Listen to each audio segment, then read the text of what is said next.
Hello and welcome. This is Cheryl. Thank you so much for joining me today. Today I'm sharing some matte blending magic using some easy ink techniques for stencils, embossing folders, and press plates. I have the new William Morris color palette from Lisa Horton Crafts. These are all matte blending inks. So we have Sambourne Lily, Marigold Bloom, Wild Tulip, Pimpernel Rose, Red House Brick, Standen Lilac, Cottage Powder, Jasmine Sage, Willow Forest, and Bexley Stone. So I'm going to start out by just creating a large background. This is a piece of cardstock that is 5.5 inches by 8.5 inches. I'm just going to blend the different colors together, starting with the Sambourne Lily and making my way through the different colors. I just want to see what the actual colors are, as well as how they blend together. I'm using some 1-inch brushes from Lisa Horton Crafts for blending these. These brushes are super soft. They make it really easy for blending, and they have a straight edge to the bottom of them. They're really great for subtle blending, and you can always add more ink if you want it to be a little bit heavier. They're perfect for blending with these pads. These pads are felt pads, so they're firm pads to them. So I am pressing fairly hard on those pads to get some ink on them to do my blending. And I'm just blending on some simple hammermill cardstock here. Now this collection is newly released, and there are some William Morris embossing folders and stencils that you can easily use with these inks. I don't have those, so I'm going to be using them with some older embossing folders and stencils, as well as press plates from Lisa Horton Crafts. And hopefully that inspires you that you can use these not just with the William Morris collection, but you can use them with other things as well. And as you see me blending them, you can see how nice, and they're almost like dusty pastels in my opinion. I really love how they all work really well together. They're such beautiful colors, and especially the color palette all on its own is really quite unique and so pretty. This beautiful blue here is Cottage Powder, so perfect for skies, for backgrounds. I'm going to be using this one with the Meadow of Sweet Peas embossing folder, and I'm going to use it to ink my embossing folder so that we have a nice sky looking background behind our Meadow of Sweet Peas. This is Jasmine Sage. I'll try to say the names as I'm going through the video. However, because it's a new color palette, the names are all new to me, and I may forget or stumble along the way. That's Jasmine Sage, though, is absolutely gorgeous for the lighter shades of greenery. This is Willow Forest, a darker hue. Again, perfect for greenery, and I'm going to be using it for the greenery for several of my cards. Now, what my plans for this background, this is Bexley Stone. Well, my plans for this background, I'm just going to continue after the Bexley Stone, go back to the Sambourne Lily, and just continue to blend till we have this entire sheet filled. I'm going to splatter it with water because these are water reactive inks, which is perfect. They have a matte finish to them, hence matte blending ink. So they just create really beautiful serene backgrounds by blending them together, but you can easily blend them other ways if you want to. You could do a distress style background with these inks, that would work as well. I'm just going to create this background. I'm going to split it in two to create 2 different cards with, and then I'm going to be using the inks with 2 different embossing folder and stencil combos to create cards with that as well. For the elements for on those cards, as well as the sentiments, I'm going to be using the Butterfly Silhouettes press plate and die set. This is from Lisa Horton Crafts as well as Spellbinders, and it's got some beautiful butterfly silhouettes as well as its registration plate, so you could use it in that way. I'm only going to be using the sentiments as well as the detailed part of the press plates in order to create some butterfly elements for my cards. This beautiful purple is Standen Lilac, absolutely gorgeous. The color right before that was Red House Brick. Then when you have that Cottage Powder once again, and we've got our background totally filled up here. So you can see how well those colors all go together. They create just a beautiful palette. To splatter it with water, I just spray water into my hand, and then I use my fingers to kind of splatter it over my background. You can do as much or as little as you want, but you can see how quickly those inks react to that water. I will let that dry completely.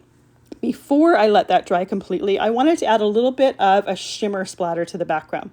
So I'm going to be using some sparkle splatter accents. You need to mix this up really well. It has a beautiful silver shimmer to it that's going to look gorgeous on this background. It's not going to take any attention away from those gorgeous colors, but it's just going to add some elements of shimmer to it.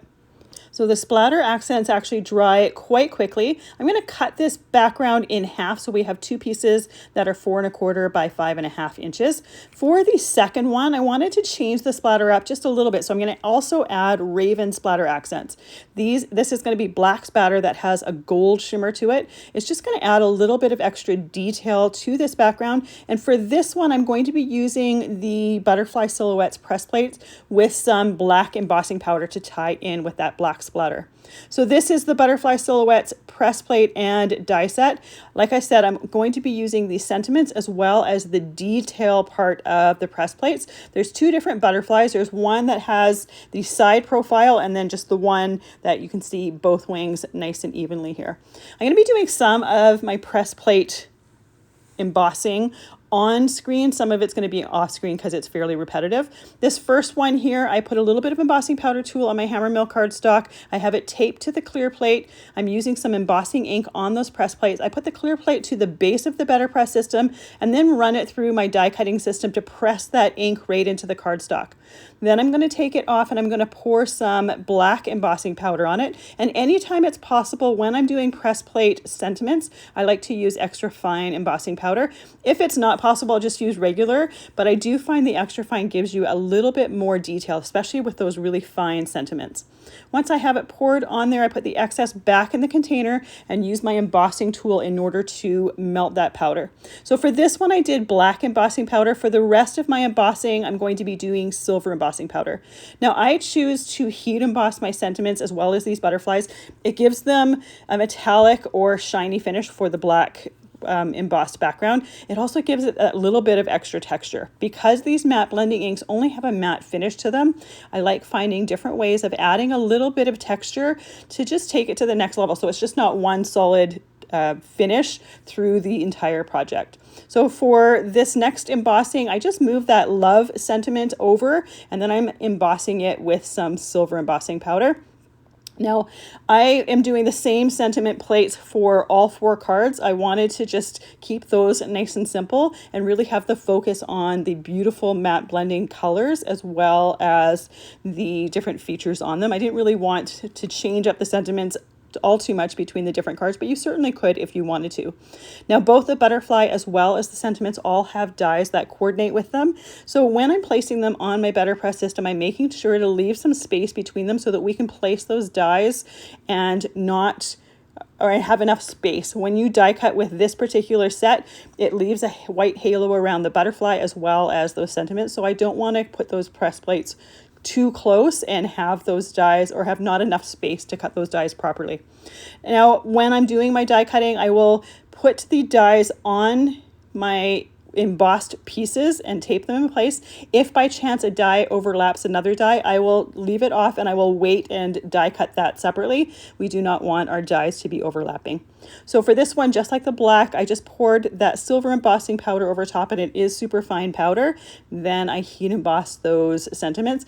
Now, heat embossing is almost like a magic technique. It's so easy to do, but I can never get tired of watching it go from the granular look when you first pour it on to the nice glossy finish of the finished embossing. So I did some more embossing off screen to make sure that we have enough sentiments as well as butterflies. Now we're ready to line up those dies, and they're really easy to line up. I just place them over top, make sure that the white halo all the way around is an even space all the way around, and then use some Best Ever craft tape to tape that in place. And here's an instance where that end corner of that butterfly wing would have gone over one of the sentiments. And if you have a die that overlaps when you're putting it through the machine, you're going to ruin your die, and we definitely do not want to do that.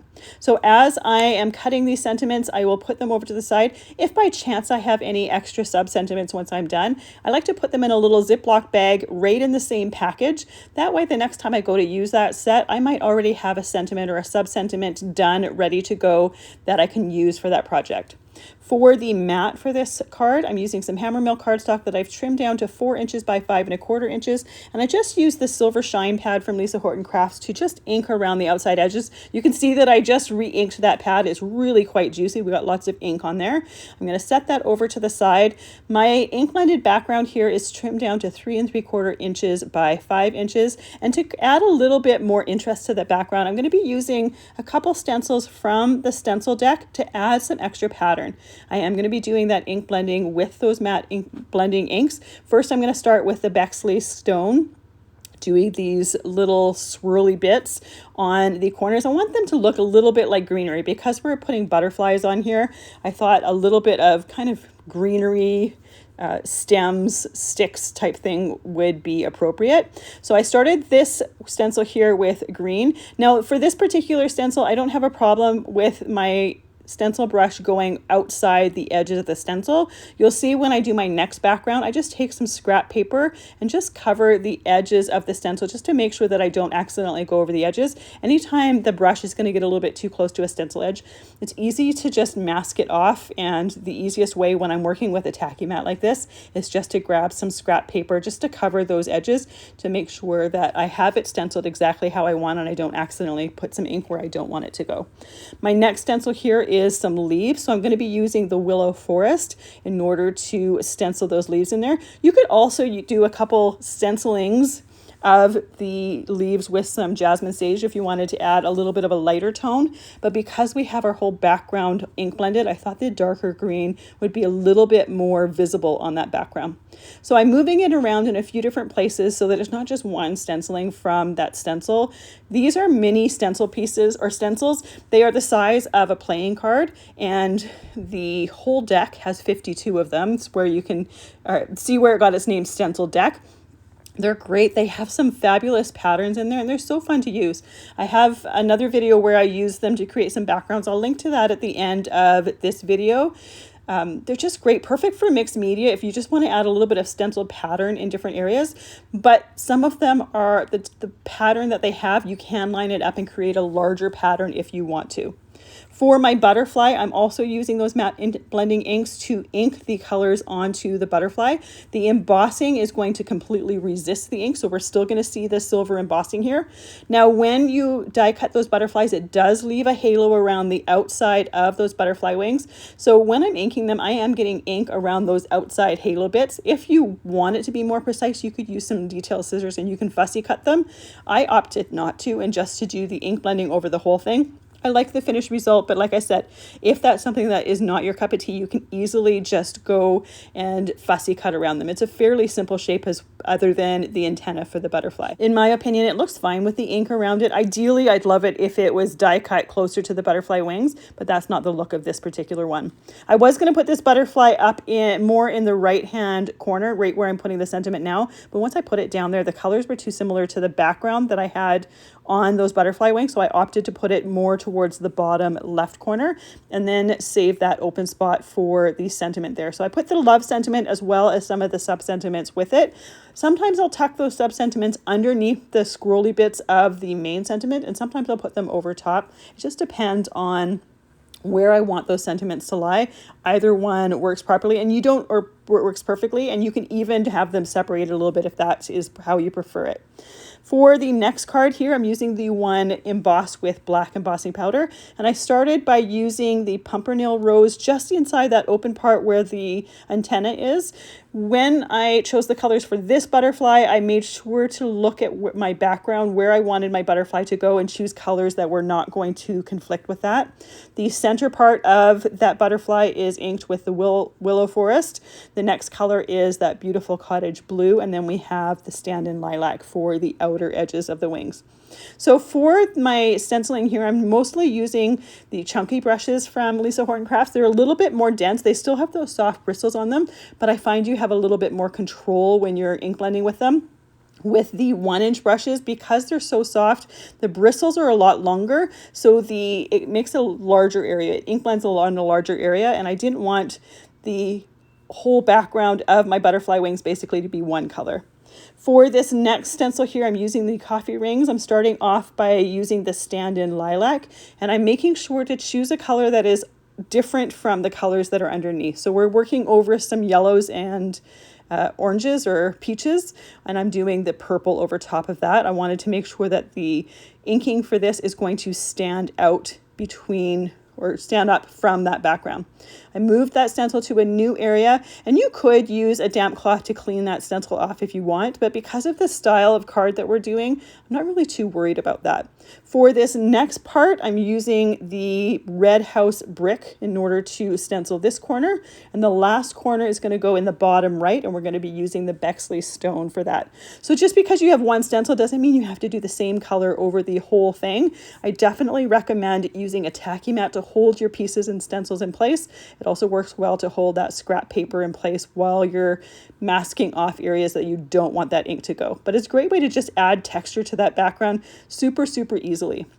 Now this is that background that I did the raven splatter accents on, so it has that black splatter on the back. We're also using the elements from the butterfly silhouettes that have the black embossing on it. So for this one, I'm using some black cardstock for my mat. That is trimmed to 4 inches by 5 1/4 inches. My ink blended background is trimmed to 3 3/4 inches by 5 inches. I'm going to glue that butterfly higher on this card, and I just use my fingers to kind of curve the butterfly wings. I always like the look of it when they have a little bit of a natural curve to them. I didn't put anything underneath those wings to make sure that that dimension stayed, but you could certainly put a foam dot or two underneath it. I tend to, these are the types of cards that I would hand deliver to someone with that dimension, but if you were going to mail it or something, I would definitely put something under like foam dots or whatnot in order to give that background or that dimension a little bit of structure or support underneath it. So I put a little bit of stickles on the dots of the butterfly to add that little bit of sparkle texture, and the one that I like to use is an iridescent one. You can still see the ink colors underneath it, but it does add that iridescent sparkle as well as that little bit of texture to the cards. For the next card, I'm going to be using that Meadow of Sweet Peas embossing folder and stencil set. We're going to start with the embossing folder. I'm taking a piece of hammermill cardstock. I'm taping it right into my embossing folder, and I'm using that Cottage powder ink pad in order to ink the opposite side of my folder. So when I chose which side to tape it on, I felt my backgrounds, and when you can feel the image piece raised, like the sweet peas on the side that I have it taped to are raised. The other side, these sweet peas are recessed. That is the side that gets inked. The side that they're raised is the side that you tape your paper to. So once you've done this a few times, it's really easy to know which side to do it with. But I think for the first time, or if you're new to this technique, it is a little bit harder to know exactly which side. The flat side with the image recessed, that's the side that you're going to ink because we're going to be inking that background. So I repeat that process a few times. I typically do it 3 times. I find that's the sweet spot, but there's the odd time where I feel like I need it to do it more. And then there's the odd time where less is the look that I'm going for. Having it taped in place means that paper is not going to move on me. So I know that it's going to stay in place. I don't have to worry about it. I can just worry about my inking my background. And then this ink, because it is water reactive, I can just run it under a tap to clean that ink off. I don't need any special cleaner to clean that off of my embossing folder. For this first layer of stencil, and this stencil set has quite a few layers to it, I'm using the Sambourne Lily to start. I will try to remember the names as I'm going through them, but I tend to use all of the colors from this line in this embossing folder. I start with the Sambourne Lily and I kind of work my way through the oranges, corals, reds, then the purples. And then with the greenery, I just used the Jasmine Sage as well as the Willow Forest. I couldn't choose just a few colors to use for the flowers, so I kind of went through all of them. And by having a lot of different stencils to create those flowers, it made it a little bit easier. This next color I'm using here is Wild Tulip. It's a nice kind of a corally color. It is just a beautiful one with that Sambourne Lily. I opted to not go with the Marigold Bloom next because it's a really bright yellow. I've mentioned on here before that yellows and oranges are not my favorite colors. They're my least favorite of all of the colors. However, I do like a light buttery yellow, and I do like a corally color or a like a pale peachy color. I like those. The darker colors I don't like nearly as much. So I tend to shy away from them. For this, I did want those colors in here, but I wanted the lighter tones of them. This next color here that I'm using is the Pimpernel Rose. It's just a beautiful peachy rosy color. It's absolutely gorgeous. So pretty with that red house brick, which is the next color that I'm using here. And you'll see that sometimes I use more than one color per layer. I wanted to have, because we have some of the larger flower pieces here, I wanted them to have a little bit of color variation from the edge of the petal to the base of the petal. For this next color, I'm using the Standen Lilac, and you can see how I'm just kind of going through the rainbow here. We haven't gotten to the greenery yet, so it made it a little bit easier for this one to just kind of work my way through the front for the flowers. You don't have to use this many colors for the flowers, but again, the colors were all so pretty. It was hard to just stop at one. So I ended up going and just kind of working my way through. And I really love the final look of it. This one, or this background, I do end up putting one of the butterflies, the side profile butterfly, on top of here. And it looks pretty, but I think you can easily use this card on, or create a card with this all on its own, just with the stenciled and embossed background and a little sentiment on it. I don't think you need to have that butterfly on it at all if you don't want to put it on there. This next stencil is the stems to the sweet peas. So I'm using the Willow Forest, a little bit darker than the Jasmine Sage. I'll use the Jasmine Sage with the leaves and then use that Willow Forest for the base of the leaves, just so there's a little bit of color variation. But typically for the stems, I like them to be a little bit darker, a little bit more prominent. Now, after the first few stencils, it gets easier to layer them together. The stems sometimes are a little bit hard because they're a little bit fine. These stencils, you might notice, have that edge that has the holes in it. These are intended to go in the Ultimate tool. This is from Lisa Horton Crafts, and they do have pegs on there for those stencils to line up with. That is what those pieces are for, but you don't need to have them. With this particular background and the next one, because they are embossed, you can see the raised texture on it. It makes it a little bit easier to line those pieces up. If I didn't have the embossed texture on it and was only stenciling a flat background, what I would typically do is put some painter's tape on my tacky mat in the corners of my stencil to make it a little bit easier to line up those different layers. Some stencils you don't need it, and some stencils I find it's definitely helpful to have those little registration marks there.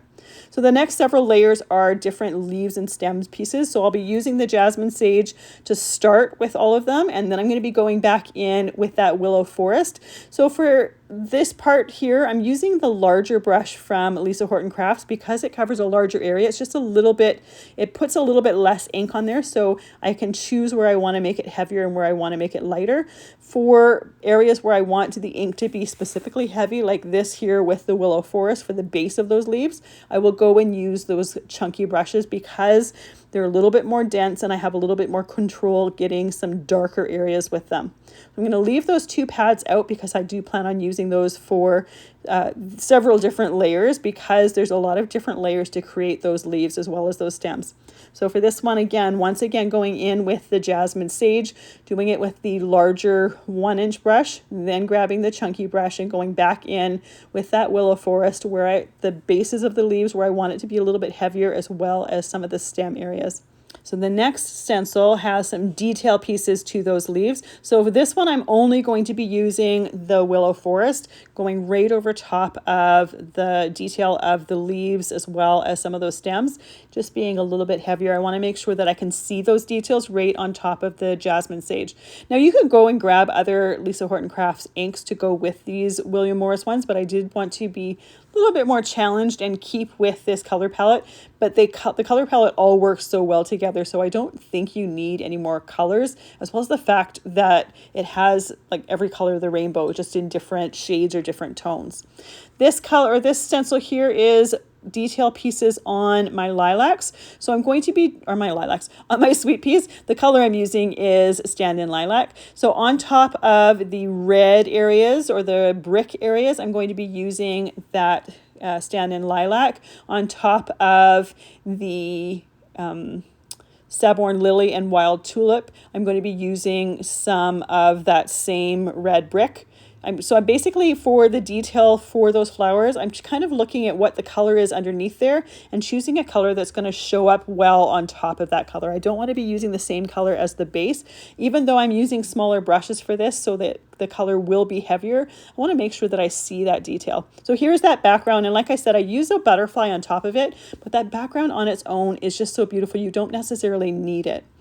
I'm going to trim this down to 3 3/4 inches by 5 inches. I made sure to not trim as much off the top and more off the bottom so that I didn't lose that sky on the top.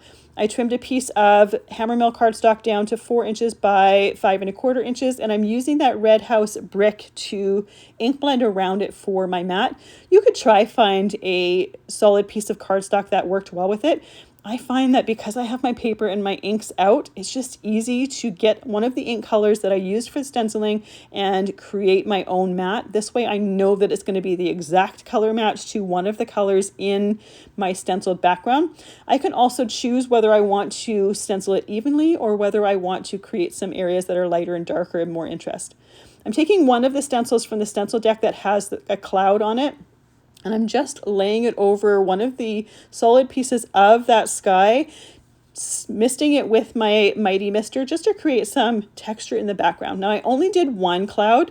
What I think would look fantastic is when the background is first stenciled with just that blue, before you stencil the detail of the sweet peas, to do it in several areas. That way that water is not going to affect any ink that is on those stenciled areas. If you do it afterwards, it is going to affect that.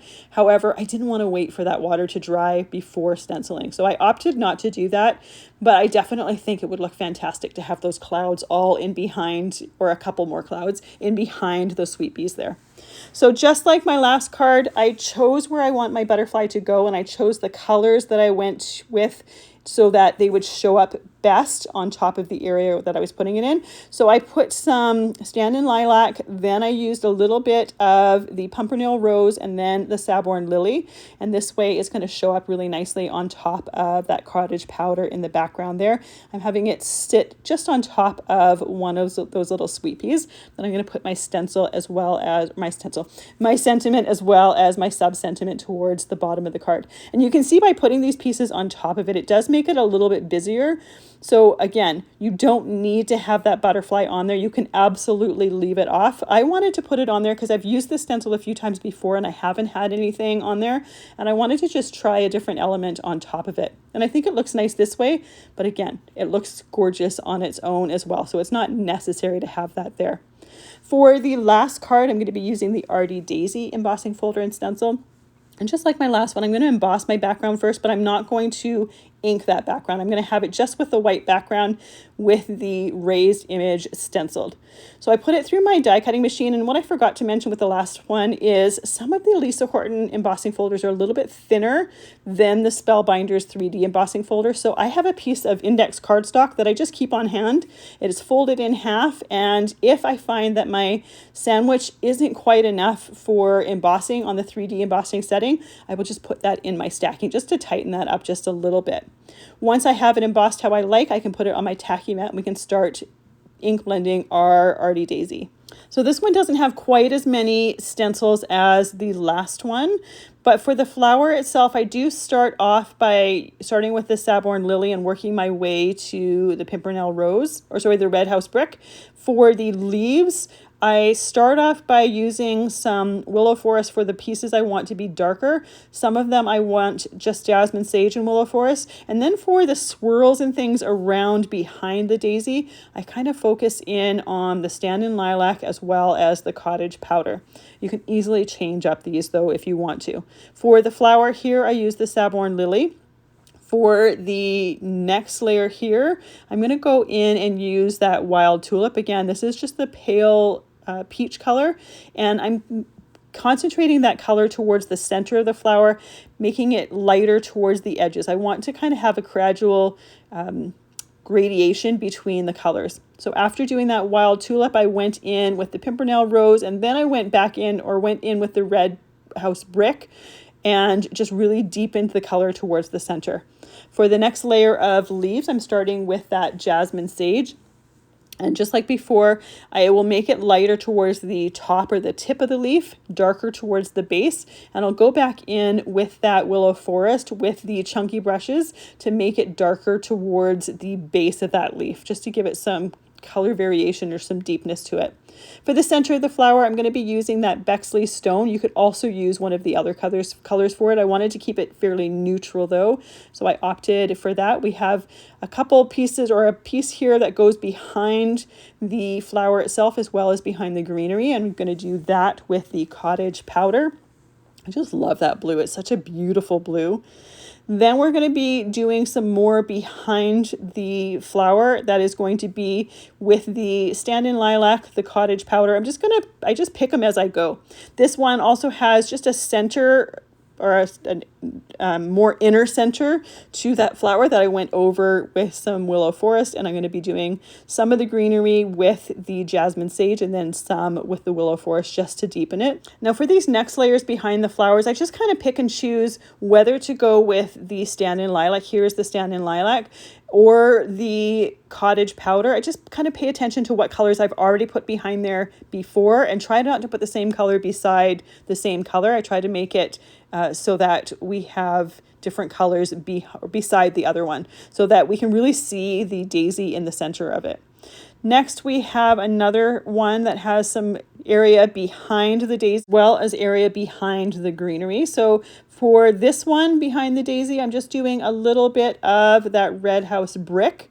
Then I'm going to be going in behind that greenery, and I'm going to be putting a little bit of the Standen Lilac. This is such an artistic flower that I think anything goes with it. I don't think there's a wrong way to do it. You can just create creative with that background. Another option would be to only stencil the main daisy as well as the main leaves and stems, and just kind of leave that background not stenciled. But I definitely think it gives it a unique look by adding that.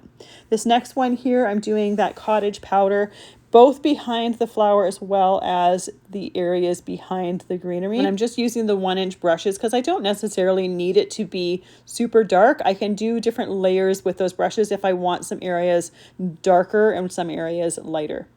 Then we have the next layer here. We're going to do that once again with that Cottage powder. And this layer is just giving details to some of the areas behind that flower. So I do some of it with the Cottage powder. I also do some of it with that Standen Lilac. Again, just like before, I just choose the color or look at the color behind it and then go with a darker shade so that we see some of that detail. Because it is a detailed stencil, the opening areas are a lot smaller. So using the chunky brushes is definitely recommended for these layers that have the extra detail on them, because that soft brush from the 1-inch brushes can't get into all of those small nooks and crannies quite as easily as the denser brushes from the chunky brushes can. So I'm going to go around making sure that I get as much ink as I want to on those layers. I want to make sure that I have enough to be able to see that detail. This next stencil here, or the last stencil here, is the detail layer for the daisy. So I'm going to go in with that and do the red house brick, being a little bit heavier towards the center of the daisy where I have the heavier amount of ink, a little bit lighter towards the outer edges of that daisy. There is some dots on the inside part of that flower just to add to the center of the flower. So I'm just doing that in the Standen Lilac. Because that was first done in the Bexley stone as well as some of it in the Willow Forest, we might not see a whole lot of that lilac, but I do like to go and put a little bit of extra detail on my flower center. So we'll do that once our card is assembled. Our stenciled embossed piece is going to be trimmed down to 3 3/4 inches by 5 inches. I try to make sure that my floral is centered towards the center, or more towards the center. So when I'm trimming those down, sometimes I'll trim a little bit off of one side, a little bit more off of the other side to make sure that it's nice and even and nice and centered. For the mat for this, I have a piece of hammermill cardstock trimmed to 4 inches by 5 1/4 inches, and I'm putting that Cottage powder right on this particular piece. So you can use the ink blending brushes or you can use the pad direct to paper. I definitely think there's merits for both of them. I wanted to show you both of them. It's definitely easier, I think, to build up the ink and get the right amount of ink that you want if you use a blending brush. It just takes a little bit longer. Once I have my layers on my A2 card base, we can add the sentiment to the front. I've used liquid glue to glue everything together in these cards. I use it for most of the things I glue together in my cards because it gives you that little wiggle room to move and shimmy things in place, and I find it really, really handy. You could also use tape runner if you want and if that is your cup of tea. For a little bit of extra texture in the center of this daisy, I used dots of the stickles just to add that sparkle as well as that texture. And like I said before, it doesn't hide the ink underneath it. You can still see the ink underneath it, so we don't lose any of that color. I let that dry for probably about a half an hour. It just depends on how much of it you use. Then we have our sweet pea card with that butterfly on it. Again, that color palette of using all of the inks is just beautiful, but you definitely don't need to use all of them if you don't want to. I just wanted to really just take a chance and play with all the different colors and see them blended together. Next, we have our second card with all the black accents in the black embossing powder, our black matte, as well as the raven splatter accents. You'll find everything that I've used listed and linked down in the description box below. And then we have our very first card with the just simple ink blended background and then the stenciling as well as the sparkle splatter accents. I just love how all of the colors blended together and how all of the cards turned out. Such a fun time creating these cards. Thank you so much for joining me today. I really appreciate all the time that you spend with me. I hope you have a fantastic day.